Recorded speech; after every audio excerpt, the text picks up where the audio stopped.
like it's a when lot. they really want to do it, then Yeah, we're talking. Yeah. Today, 5 days a week or 4 days a week? Oh, okay. So what do you major in? And then I have a Political science and Middle East. at 8 a.m. Very cool panel. I'm not going to read off the paper. It's just to make sure I don't forget anything. All right, so before we get started here real quick, I have a couple little announcements from the club. So this Saturday and Sunday, May 5th and 6th, Professor Brewster's forensic anthropology class is doing a mock crime scene here on campus. So if you want to join and volunteer for that, feel free. What time is it from? So you want to be here about 9 o'clock. Okay. So 9:30. Just help out, set out a few things for the crime scene itself. So a bunch of students here have already taken the crime scene. It's a lot of fun. You get to be a little bit strategic about how you lay out the crime scenes for the students themselves. So if you're around on either Saturday or Sunday, I could really use a hand because I'm going to be the only person around to actually do it. So if any of you are around and can help out a hand, it's appreciated. And also for the San Diego field trip on May 12th, I have the sign-up papers here. I'll pass it around. And for people driving, I do need a picture of your driver's license and insurance. Well, I don't need, the college needs it, but I can give it to the college. So if you're going and you're driving, please get back to me by like tomorrow morning. But just go home today and like take a picture just real quick and Is the get San that. Diego Zoo / museum on that? Yeah, so some people want to go to the Museum of Man, some people want to go to San Diego Zoo, so those groups will kind of, we're all going to meet here on campus and then split into the different carpool groups and then go from there. Do we have any idea how many drivers we have right now? So, are you driving? I just have to get back to Okay. So I think Janelle was driving. Are you going, Alejandro? I'm not sure yet. Okay. And there was someone else, I don't remember his name, but he said he'd be driving. Are you driving? Okay, so Lona's driving.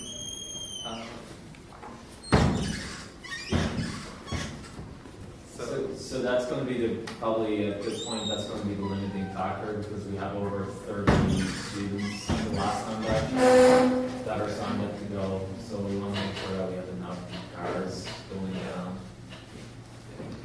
So I'll just set this on the sheet over here. You can go ahead and get started. It's recording. Okay, hi, welcome everybody. So can you just go around and introduce yourselves? Kind of your major or what your plans are for the future. Should I start? How's it going, everyone? My name is Justin Feldman. My indigenous name is Yitzchak Ishsadeh. I'm a second-year SMC student studying political science and Middle Eastern studies. I'm about to transfer most likely to UCLA. And is that about it? Should I just say what club I run? Okay, I run SSI, Students Supporting Israel. It's an organization dedicated to grassroots activism, educating people and engaging them in the people, the culture, and the politics of the State of Israel, and cultivating appreciation for diversity in the Middle East.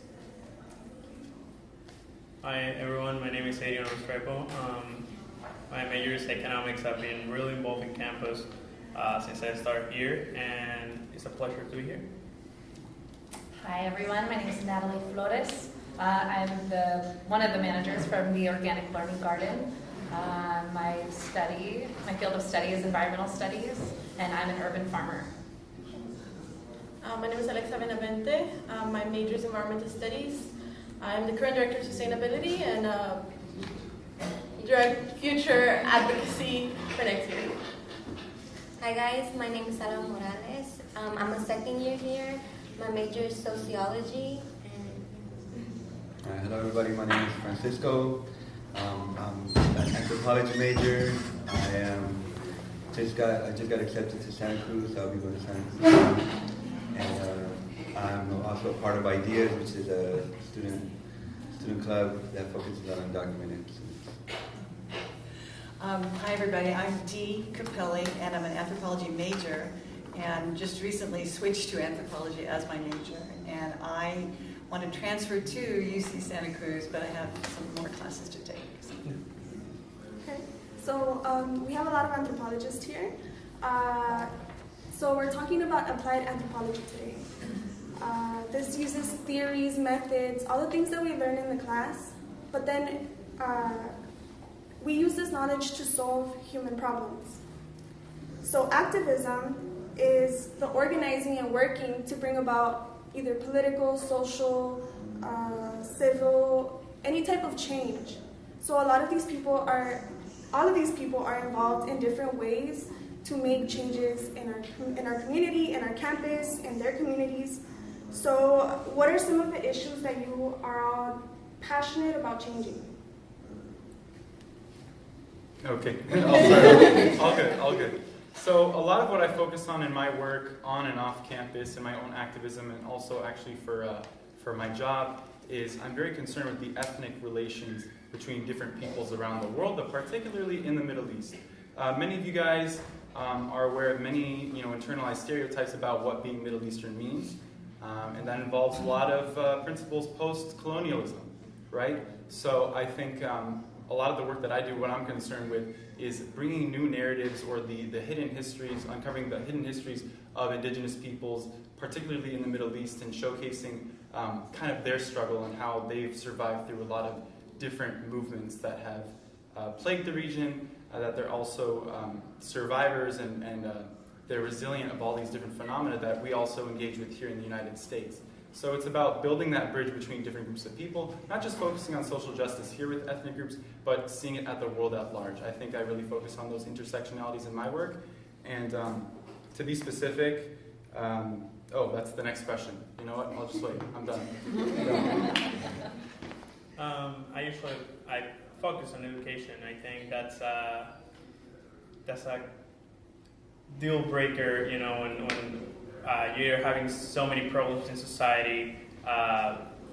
Education is the key to, advance and go beyond the challenges that closed-minded people and uneducated people sometimes may bring up to a society as a whole. So that's my field of work: education, and more education. My main focus is on food and food systems. I'm really passionate in growing our own food, especially in urban settings.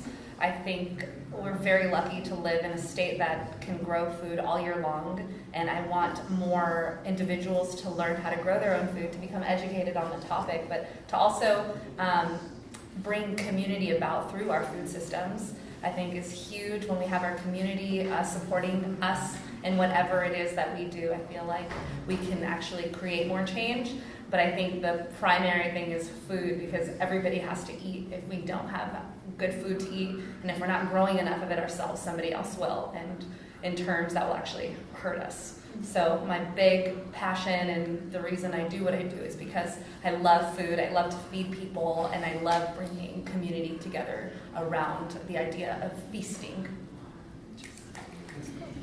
My main focus is sustainability and social justice. So sustainability, my focus on sustainability is waste. So applying zero waste to communities.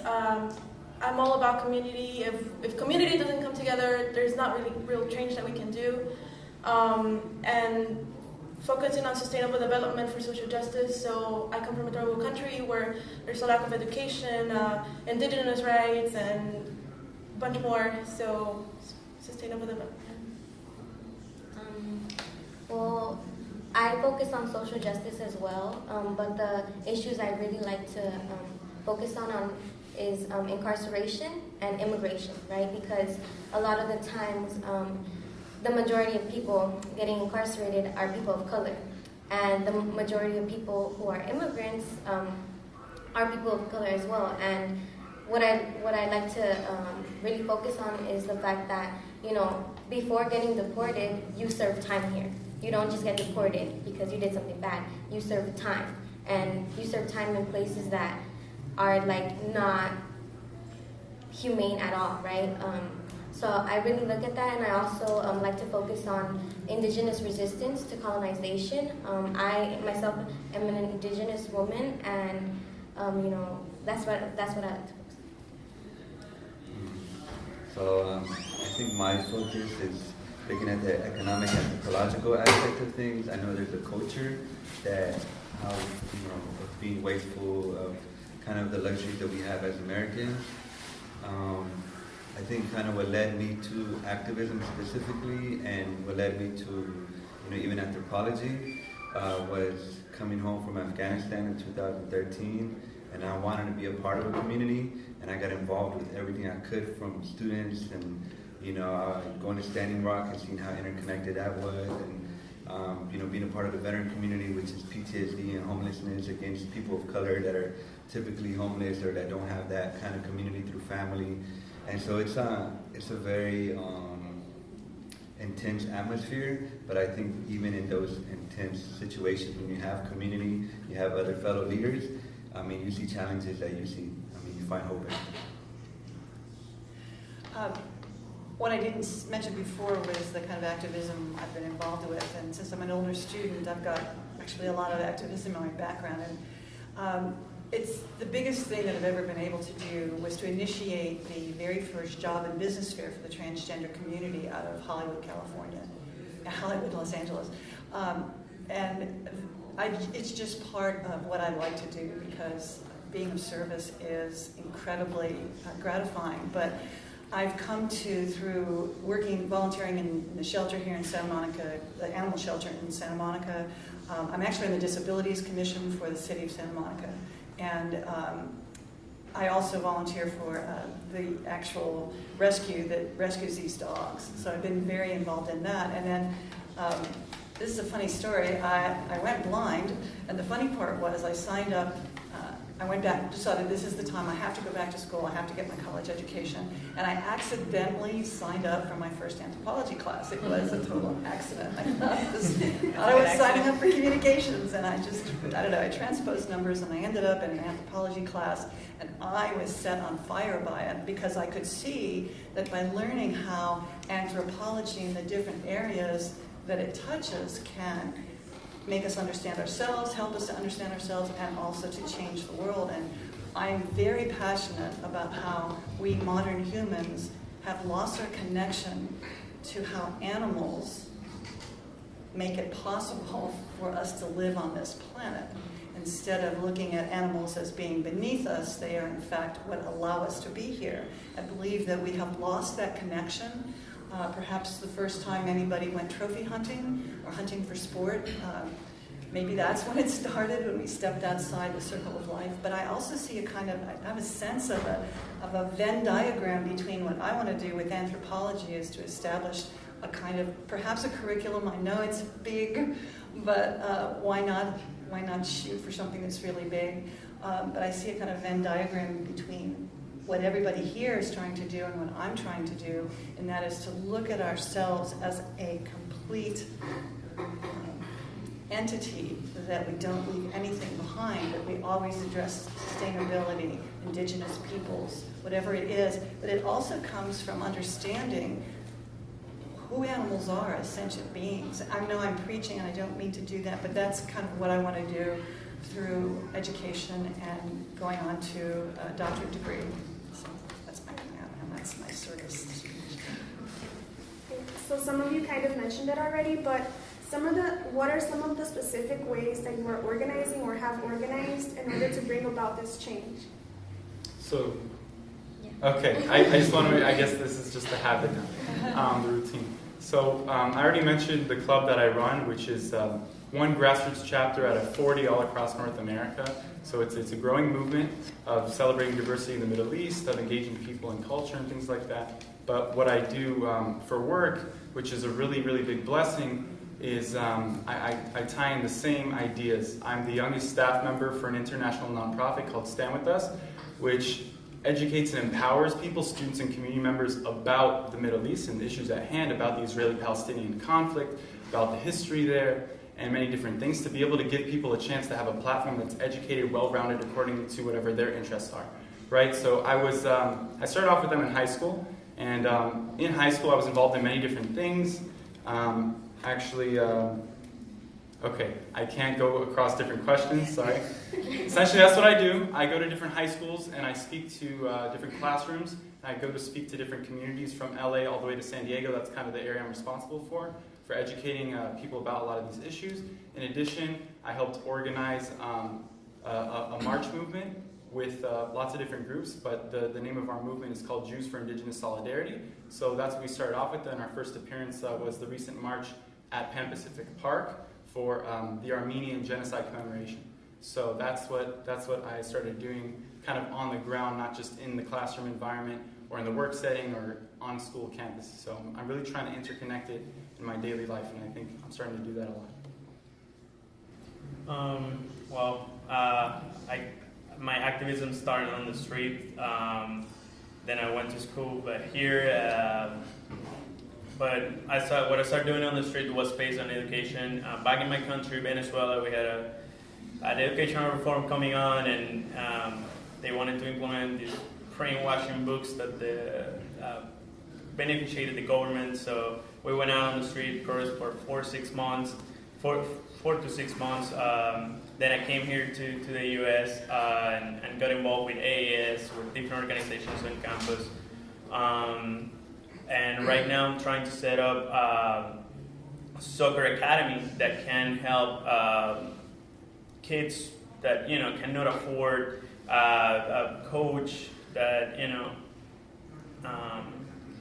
a coach on a semi-professional, professional level, so they can use their sports to go to college and get scholarships and stuff like that. So that's what I'm doing on the business level in some way.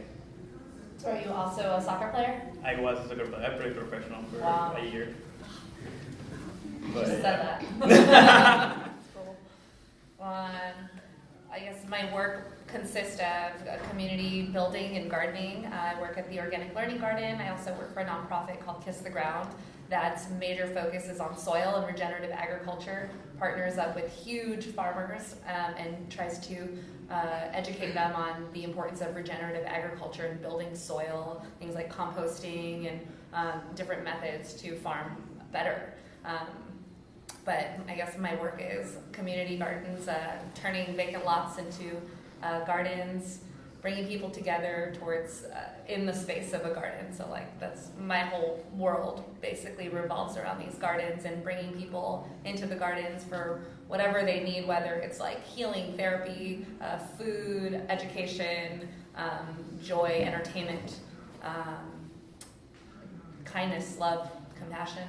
So, I've basically kind of made the garden my classroom and met all my friends and community through these spaces, and I want to share them with everybody. So, for sustainability, I never thought I would be involved in politics because I always hated it. But I saw an opportunity of me changing something in my school, so I ran for sustainability, and I was fortunate enough to get the position, and I've been working on getting paper straws in the cafeteria instead of plastic straws. Thanks for that. It was not only me. Been trying to get the plastic utensils out of the school, bringing more awareness to students. I first started doing workshops. She taught me a lot about compost and seed bombs and everything, and I got more and more involved on eco-action and plastic-free SMC and care club for animals, and I learned that it was everything about community. I saw that I had the power to influence my sister on changing her habits of using plastic, or the way she was eating meat and stuff. So I was just being around community and people, people tell me, you've made me change on some things, and I was like, it's beautiful to see that you have this kind of influence, and it's a positive influence on someone, even if it's not changing the person completely, you're not changing the world, but, it's changing one person at a time and seeing the difference. So my activism started through an internship, actually. I worked with the CHIRLA, it's the Coalition for Humane Immigrant Rights of LA. And it's a big organization that focuses on immigrant rights, like I said, and they really taught me the strategies of organizing and holding marches, holding workshops. So I loved it, and then I came here and I got involved with the Homegrown Homeboy Scholars, which I'm currently president of, and we focus on formerly incarcerated students as well as first-generation students and supporting them to continue in higher education. And honestly, my biggest platform, I have to say, has been social media. You get to say whatever you want on social media, and I like to use it for education and change. So yeah. I think my approach, I never pictured myself being here or being involved. I've never been one type to be in sports or any type of groups growing up. But being a part of the veteran, the Veterans Club, I felt like this is somewhere where I can relate to other people. And I was just, a regular student, just being a part of the club. And I seen that there was one person who had the agency to want to take lead in something. And she wasn't a veteran, but her and I worked together a lot. And I feel like, when I come across people that I see have agency towards doing positive things, I gravitate towards them. Or when I see students that or just anybody that are in a vulnerable position, but I know they're good people, whether we're sharing a meal together or having a good conversation, I gravitate towards that. And so kind of just trying to meet people halfway so we can both lift each other. Again, it's still something that, to me, activism is not, it's something that I feel like it's a part of me. But yeah, so that's definitely, I'm always, looking for trouble in the right places. So that's kind of how I see it. Oh, that's cool. I think I probably answered most of this question already, but I just wanted to mention that my first activism, so to speak, was in high school, which was back when the pterodactyls were still flying. And that was a brave thing to be out there with pterodactyls. But basically a club I joined at the high school level just to be, all my friends had joined it, and so I went there too. But one of the projects we did, two projects in that year. One was to paint the basement of the state hospital for the mentally ill in Columbus, Ohio. And that was extremely eye-opening, just because of the humans that were incarcerated there. I know they were there to be helped, but it was quite sobering. And I began to think about helping other people. And the other thing we did was to deliver food baskets. We raised money to deliver food baskets to people who were hungry. And we're talking about the 1960s, when the country was still relatively less economically disparate than we are now. And so that really kind of started me on the road of trying to think of others and others, what they need, and it led me here. And just one thing, it's just a stepping stone. One thing led me to another thing, led me to, it becomes kind of a lifestyle after a while. You read things about, being the change you want. And that one person can make a difference. You may not make a difference to more than maybe, 10 people in your whole life, but there's 10 people. And then you start there, and it kind of carries on like a rolling stone or something like that.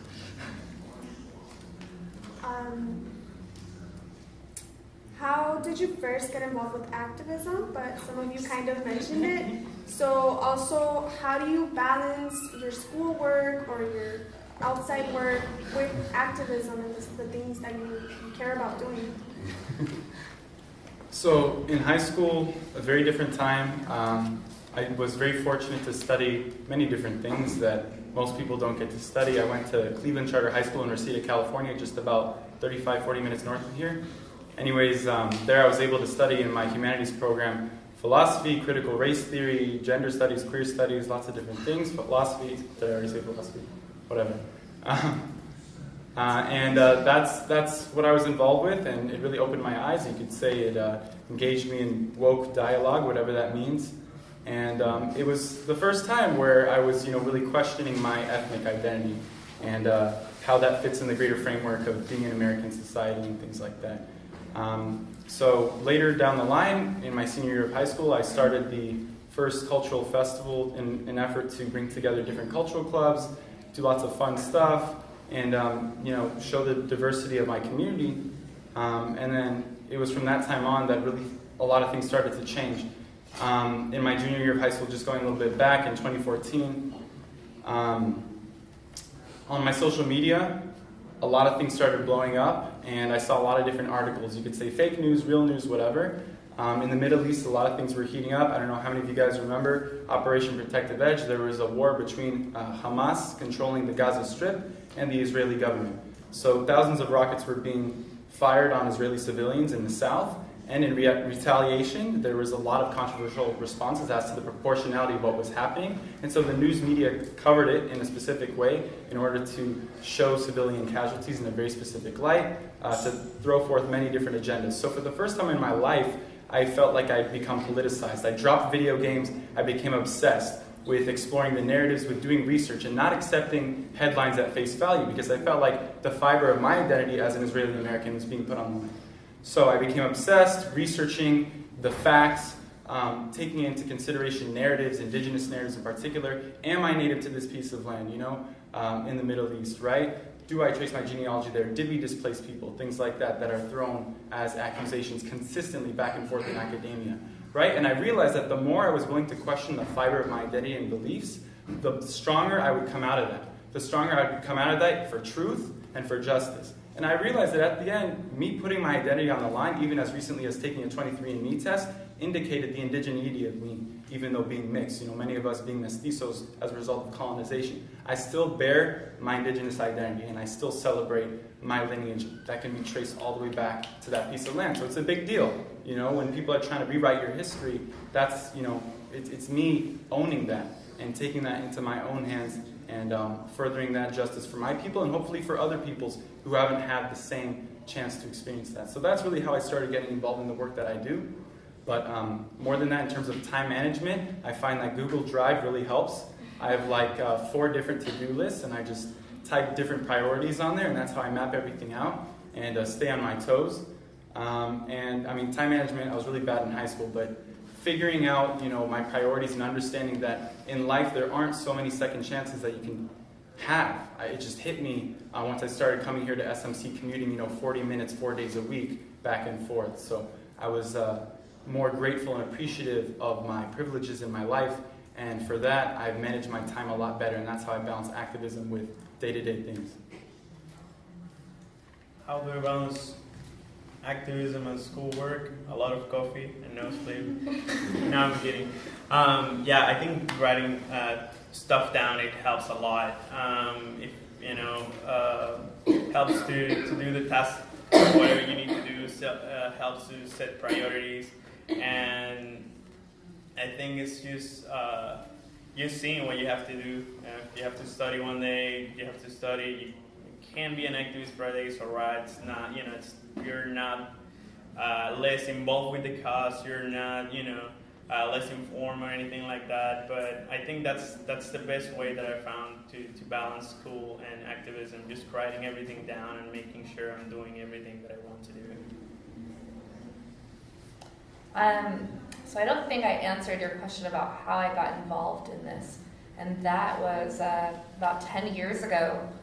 I went to the farmer's market and I met a boy who was selling seedlings. During that time in my life, I had just converted my friend's backyard into a big garden. I had no prior experience in gardening. He just decided to say, "Hey, Sunshine, you think you could build a garden for me in my backyard?" And I said, "Sure, expect 20 of my friends in your backyard, you're making breakfast." And that's kind of how my gardening trip happened. It really happened as a friend asking for a favor.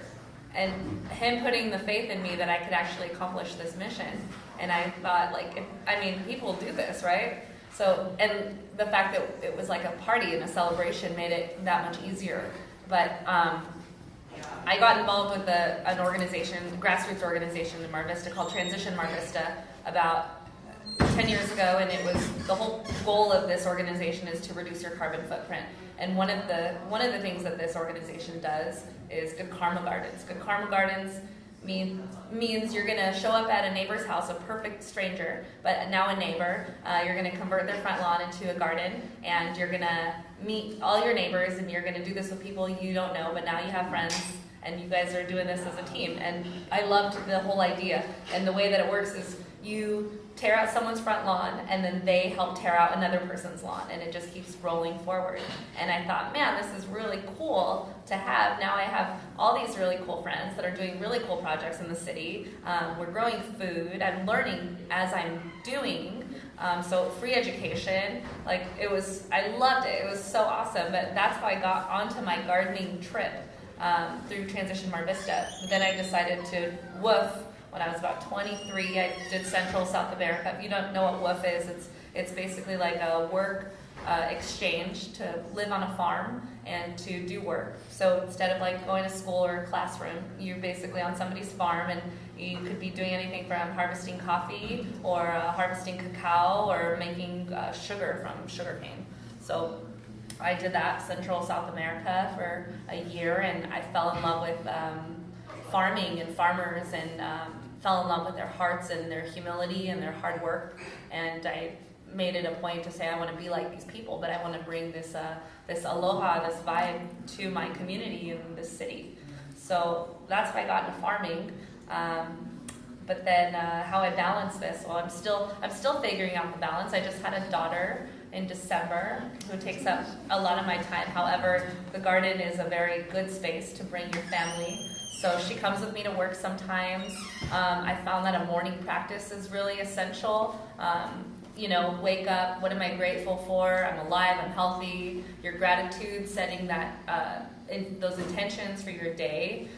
When you do have a hard time or you're going through something really heavy, to acknowledge your gratitudes and all that we have, as far as like our health and our friends and family. Like, why do we do the work that we do? When it gets really hard, what is going to keep me afloat during these times? And now I have my daughter, so she's my main, my main goal is like, oh yeah, but now your work is more important because you're bringing life into this planet, and I want my daughter to be able to eat healthy food and to celebrate in these spaces, and I want it to be clean, and I want her to have healthy air and water and soil, the basic rights. So you just prioritize, that's what's important. So it makes all of our work more important when we start thinking about our future generations and how hard our ancestors worked to get here.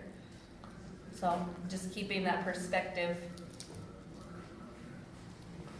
How I got started in activism, it was pretty late, like a few years ago when I first started college. I was not vocal at all on my thoughts. When I was in high school, I was really scared of saying like, oh my God, like I'm vegetarian, or like sustainability, or I thought people were gonna criticize me. But then I came here and I saw that I had a voice, and I met beautiful people that were already involved in school and different things, and started learning more about like patriarchy and colonization and all these things, and I got really like excited, and I finally felt like I had a voice, and ran for student government, and sometimes it sucks, but yeah, we try our best, and I realized that if you get a lot of criticism, like that's because you're actually doing something, and you cannot agree with everyone all the time, and that keeps me going, and how I manage my time, I don't know. I don't know. I'm still figuring it. I really agree with that. I don't do coffee because I have anxiety. So yeah, that won't work. So I just write down everything and try to follow up. And a lot of things come up like last minute, and you're just trying to put it in the schedule. And like saying no to me, like it's not like I can't say no to people. And then that's bad. But that's bad. But I'm learning to say no to a few things, and I'm still learning as well. It's very hard for me because I live and breathe what I do. I walk on the street and it's all I'm thinking about. I'm thinking about my people. I'm thinking about the folk that are incarcerated. I'm thinking about the immigrants who are dying on the borders. So it's very hard for me, and it can be very overwhelming. But what I like to do is, breathe, take it day by day. School is challenging as well, but like I said, I take it day by day. I do the best that I can, and tell myself that it's okay. I think it's a lot mentally. You have to, it's a lot physically as well, but mentally you really have to allow yourself to, maybe take a day off one day, maybe, just sleep all day if you want. But yeah, we're still learning, we're growing. It's a process, right? I think something that's underlining amongst the different stories up here is passion. I would encourage everybody here listening to kind of not be afraid of your own passions and try to. I know for me it was being involved in. I love stories. I guess that's why I'm interested in anthropology.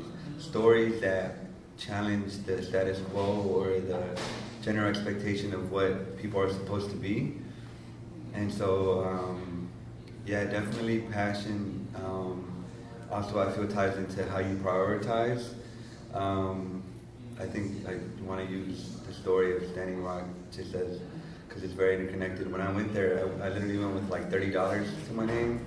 I didn't even have cold weather clothes when it was snowing. We got hit with a blizzard, but it was good people, and we all shared, gloves or whatever the case may be. And that was, I think, it was more of a survival kind of mentality. That it might be scary, but I mean, it's a part of the role that, as being a leader or an activist. A few weeks prior to that, or a few weeks after, I don't remember, I had gone to New York. And this is just me, I guess, kind of being all over the place, but I went to, it was right after the presidential election, and it was for the Veterans Parade. And it was, I was very excited to be there, to see how this country is, especially from the veterans' perspective, and seeing how that narrative was.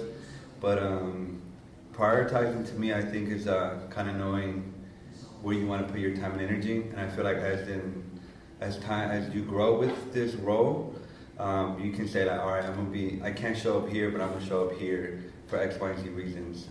I want to come here and talk to students at the club instead of being out in the quad doing something else.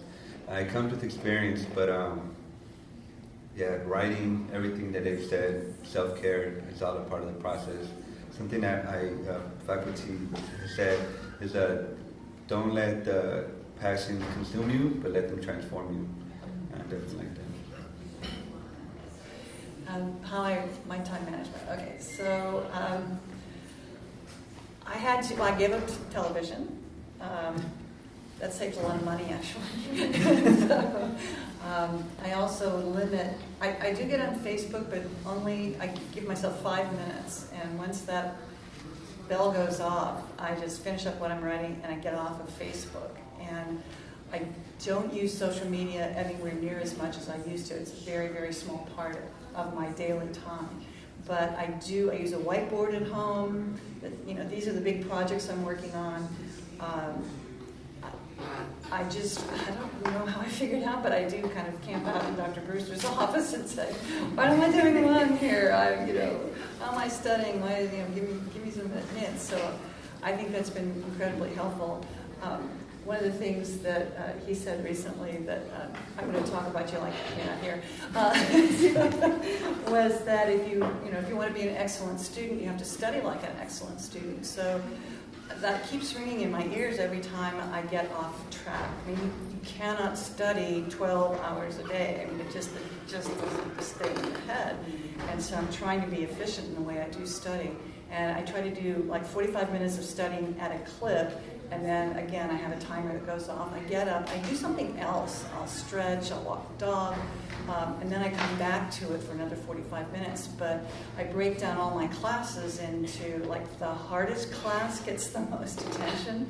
So, you know, it's not a surprise that physical anthropology is the one I spend most of my time when I should be studying one of my other classes or reading a chapter. I'm like, I got to get back to that anthropology thing. I don't remember that. But it is about prioritizing.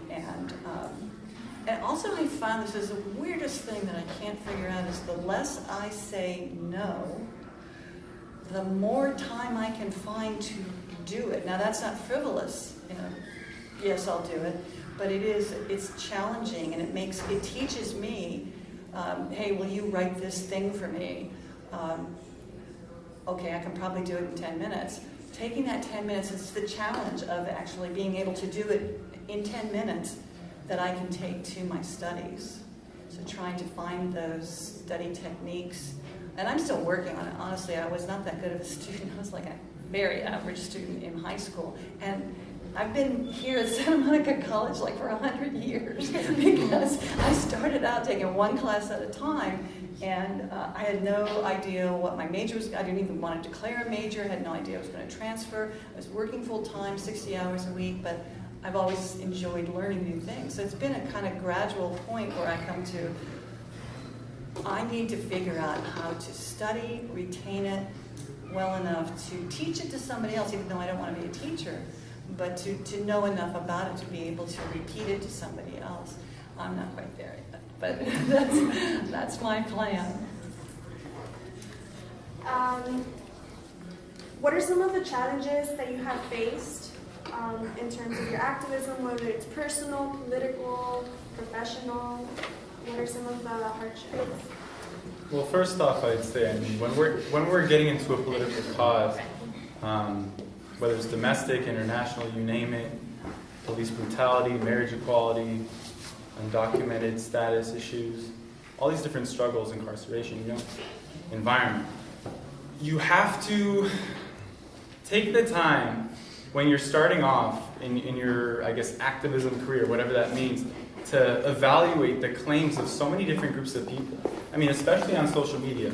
I know many of you know that Facebook has updated its algorithm to surround yourself in kind of like an echo chamber where mostly other people are speaking to you the same blurbs that you're putting out there. But essentially, I think when you become an activist, depending on your environment, you're going to be faced with a lot of challenges ideologically for why you do what you do.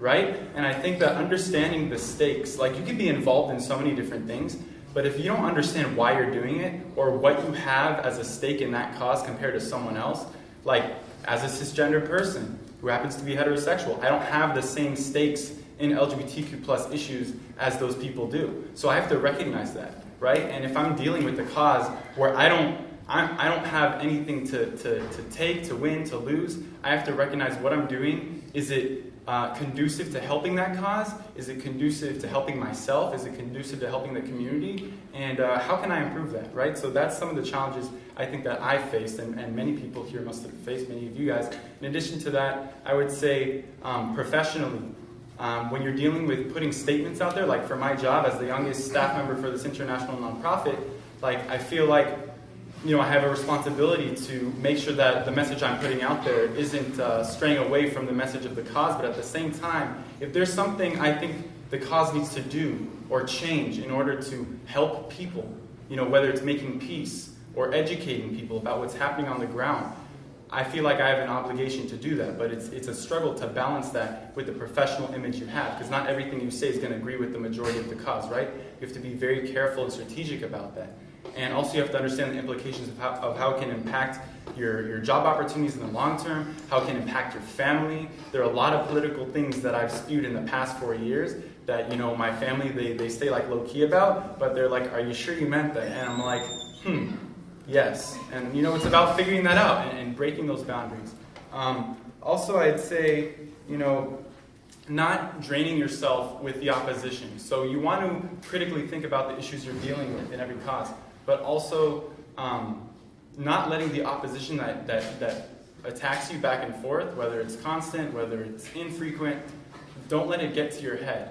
Because your motivation, 90% of the time, it should be not only to educate the people you're having these conversations with, but it's also engaging the vast majority of people who are totally apathetic, right? On campuses, college campuses, the vast majority of people are totally apathetic, totally uninvolved. They might absorb little pieces of information that they identify with, but they're not doing anything with that, right? So you have to take the opportunity to not let the opposition get to your head, build those human relationships with the opposition, but focus on the people that can learn and grow and become a part of your cause. That's the struggle I do. Some of the challenges I faced being an activist, I've been thinking at gunpoint 2 times. First time, they punched me all over. It was terrible. Second time, it was more psychologically. You face threats when you're dealing with a dictatorship or government that is overseeing what you're doing. Personally, you do a lot of stuff. You change your clothes. You try to blend in sometimes. When you get out of home, I used to take 2-3 shirts with me just in case if they see me with one, I go change, and they could lose me. I never had a pattern on my schedule. If I was running in the morning, I made sure next day I run at night. I never used same way to get home. Always use different routes.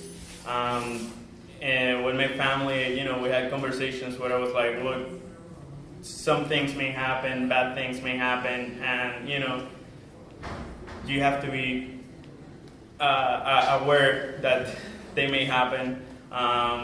It challenges on social media. It's you cannot sometimes share pictures of your family, pictures of your locations, where you are, because that may put you into trouble.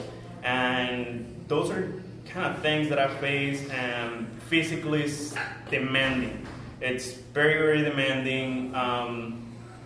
The longest I've been protesting is like 6 months, and those 6 months I slept like 4 hours every night.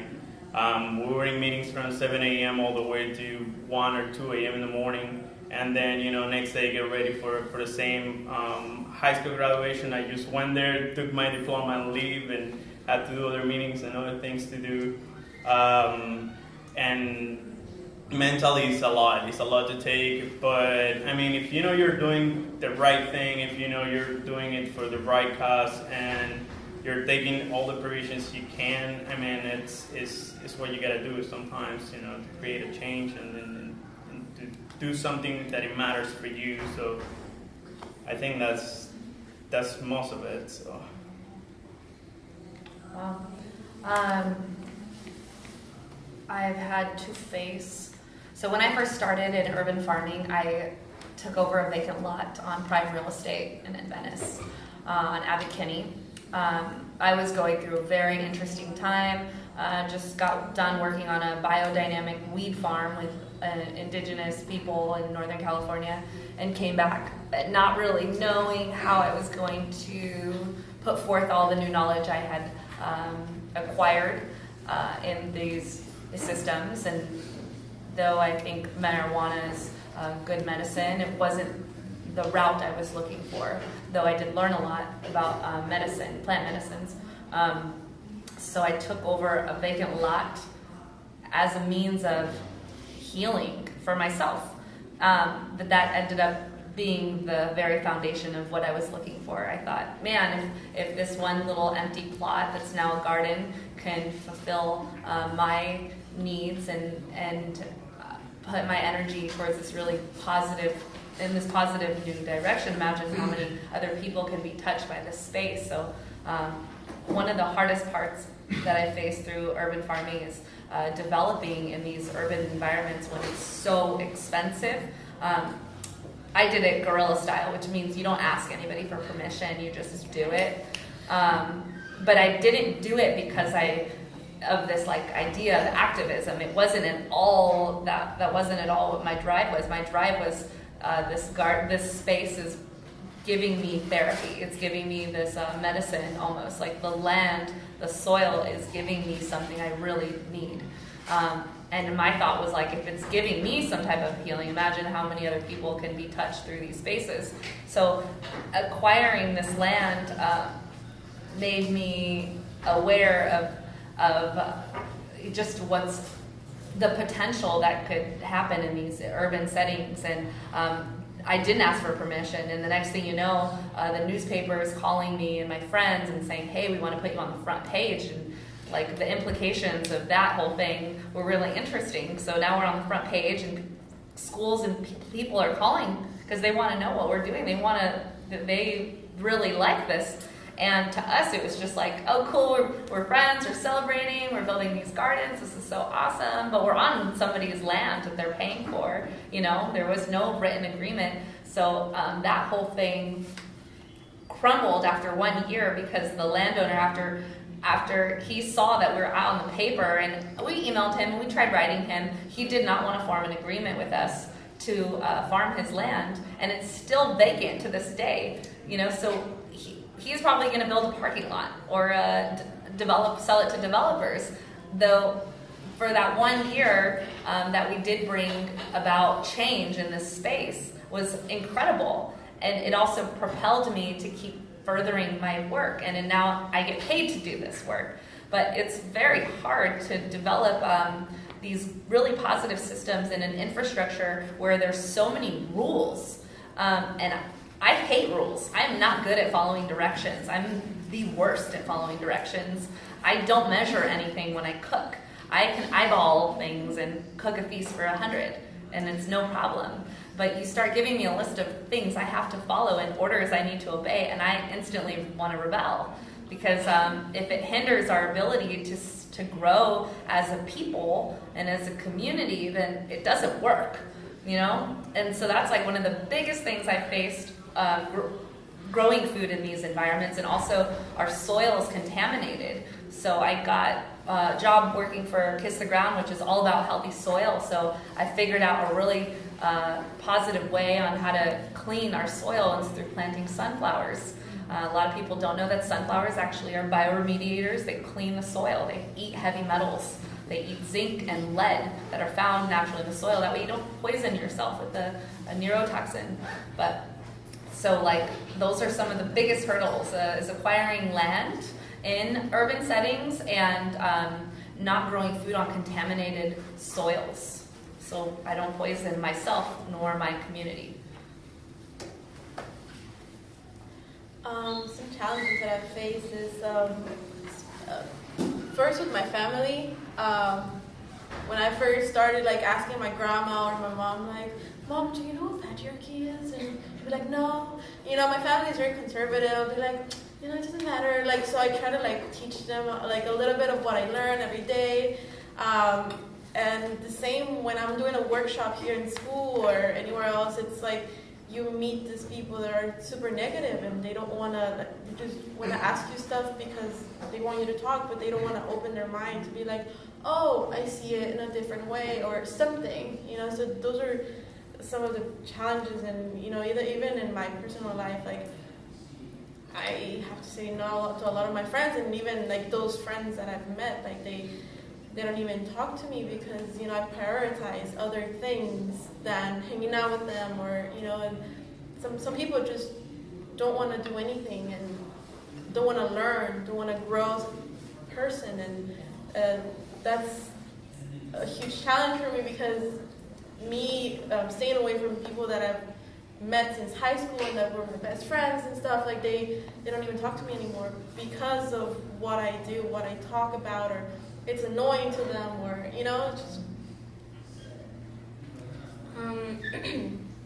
So I think the biggest challenge for me has been institutions, right?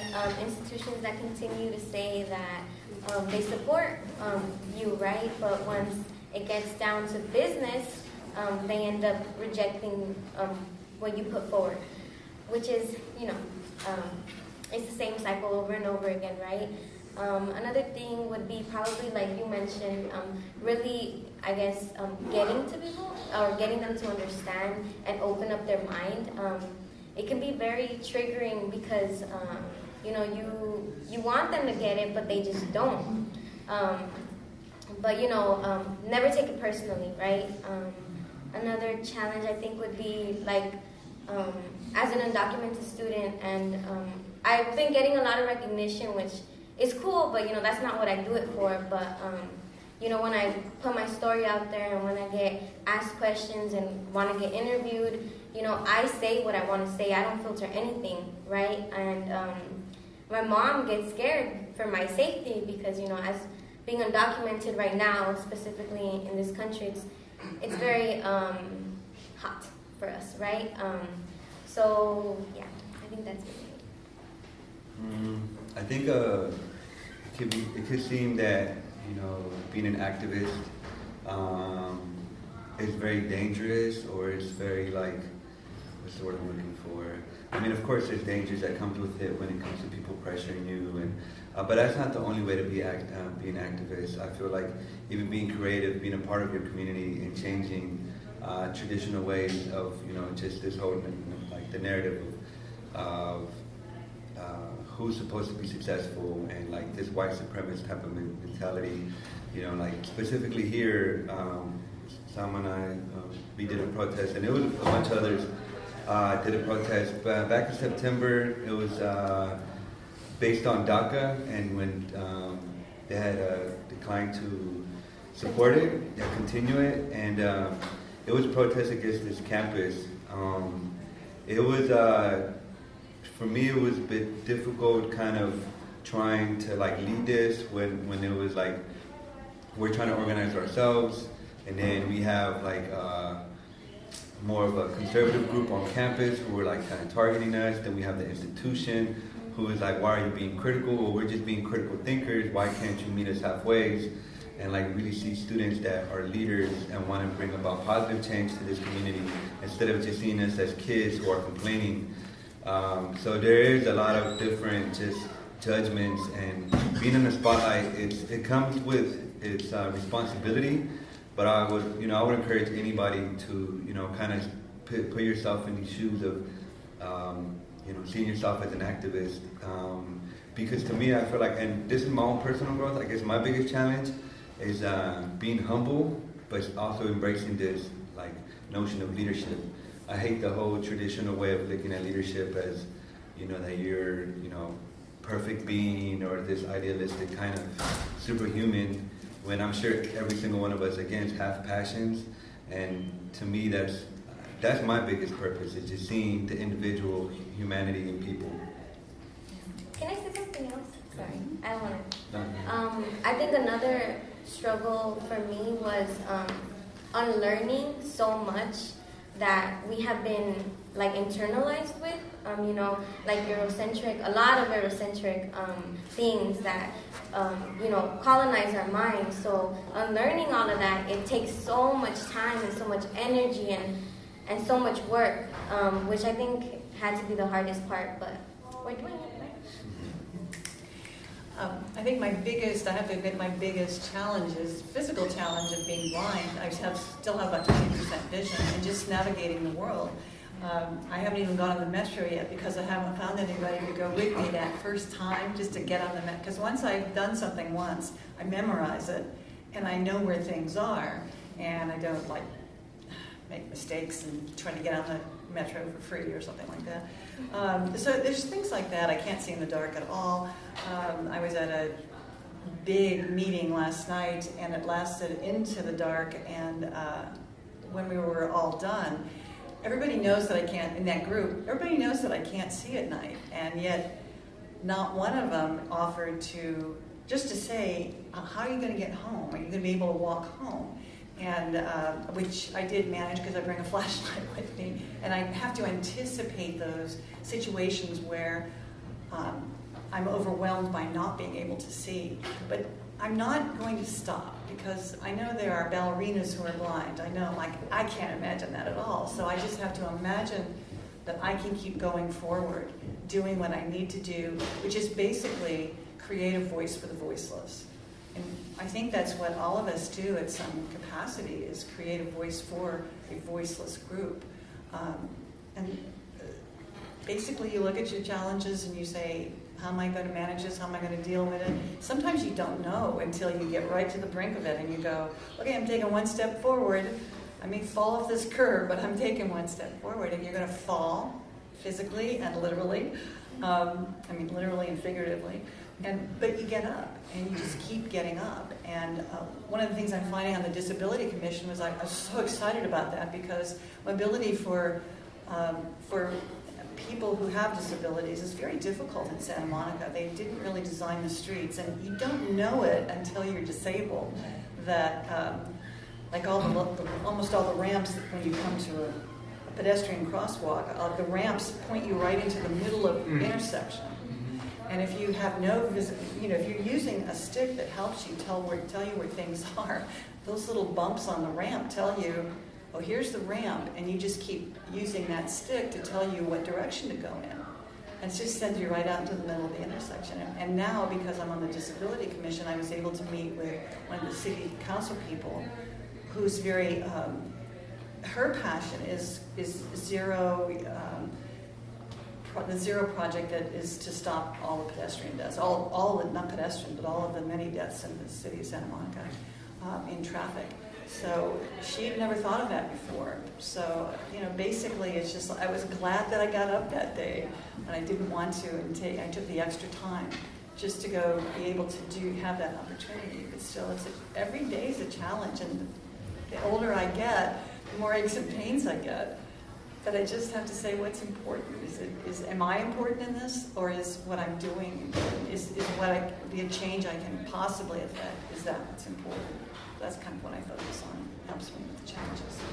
We're actually really short on time, but just quickly, what are some of the tips that you can give the students to get more involved?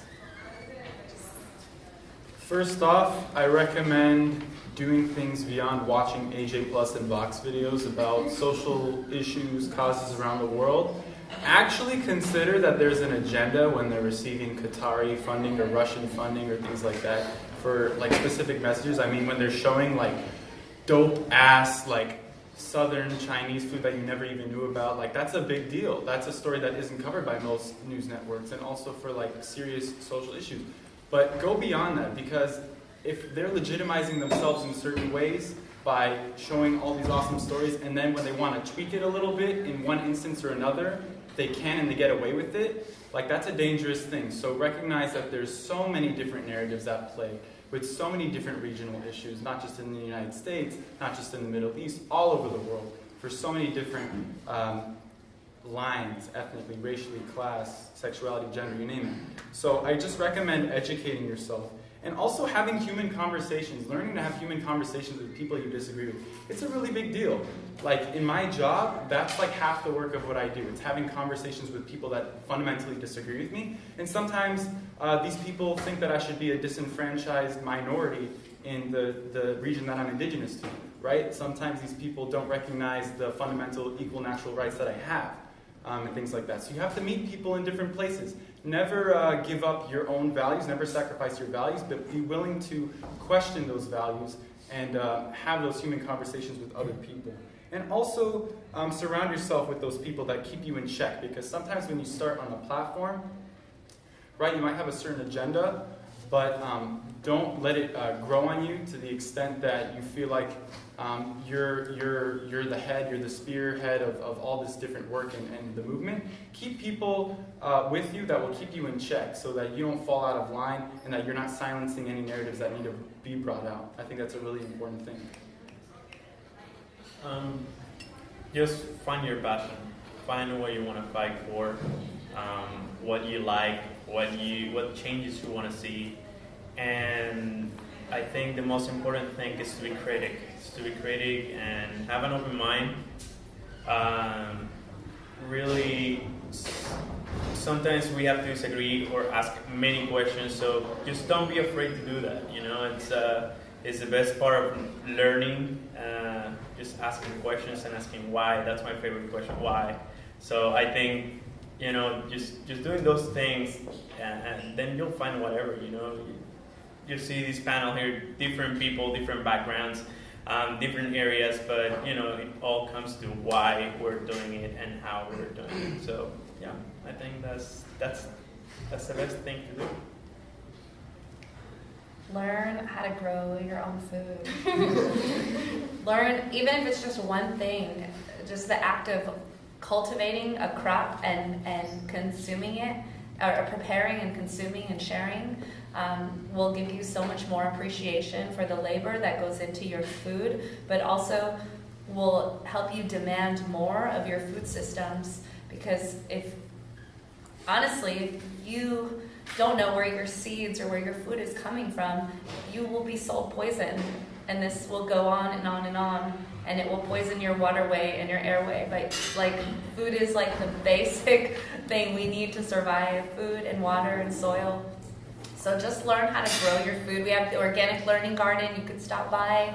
We have plots available. I host a big community work day every Saturday in Venice. If you're interested in learning about food systems, compost, regeneration, I'm happy to teach you. But just learn how to grow your own food with a seed. Learn how the cycle works. Have the respect and the appreciation to value these things that nature has put into place for us. It's so important. I can't emphasize it enough. It's huge, because we all got to eat, and I don't want you guys to eat poison. Ask questions. If you also find your passion, don't be scared of asking someone just because maybe they're gonna make fun of you, or it doesn't matter. Whatever people think about you, it doesn't matter. You are gonna do what you want to do, what you're passionate about. Also, here in school, I'm a director. If you guys have any questions, please come ask at the board. We'll be more than happy to help you. Even getting started here in school and then within your community. It's just, always asking questions. Always do more. Push yourself to your boundaries. That's how you actually create something. Just push your boundaries more. I think educating yourself is very important. I think we should all do that. Educating yourself on issues that you don't relate to, right? So you can learn and then view the world in a completely different way. Also recognize your privilege. Use it, right? In a good way, though. And once you learn new things and educate yourself, take different classes, learn where you connect with something, and once you do that, you'll be up here with us, So yeah. I would say, I think we all would know a little bit about ourselves, and I think that's always good. I always, felt comfortable with the veterans community, or I felt comfortable with, learning about environmental stuff. And I always felt comfortable to kind of see myself in these places, but I always knew that I had no limits. I always knew that I wanted to learn about it, and that the more that I continue to kind of cultivate my own perspective is where I belong. And kind of that boundary of being limitless is kind of my own creativity. I don't know if that makes sense, but it's kind of, just knowing that you're not limited to one identity. Is definitely essential. If there are people here today who are looking to be involved, I would just say, just pick a place, ask a friend, how can I help? Just make a choice, just jump in, see how it feels. If you have a high passion for something that you really want to create change for, you just take that first step. And if you keep being held back by, I don't know how to do this, then educate yourself. Talk to people who have, look at the wonderful people here. We'll give you, maybe a couple of words here and there, or some guidance as to what's the first step that I take, and how do I get from here to there, and just do it. Don't be shy. I just interject. I think that one of the best ways to get involved is to just be of service. It doesn't matter where. What field, just go be of service. Go volunteer, help somebody in need, join an organization, just be of service. And there you will find what it is that you're looking for, whether what type of engagement that you really want, but just the act of tangibly using your helping hands and your efforts to being of service, I think will bring you back to your humanity and be like, oh, okay, this feels really good, you know. But that's, I just had to interject that. Well, thank you all so much. It was great.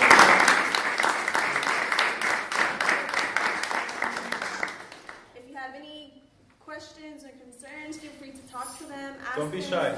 Yeah. You can get in contact with them. They're all involved, as you can see, with different organizations, all kinds of different fields.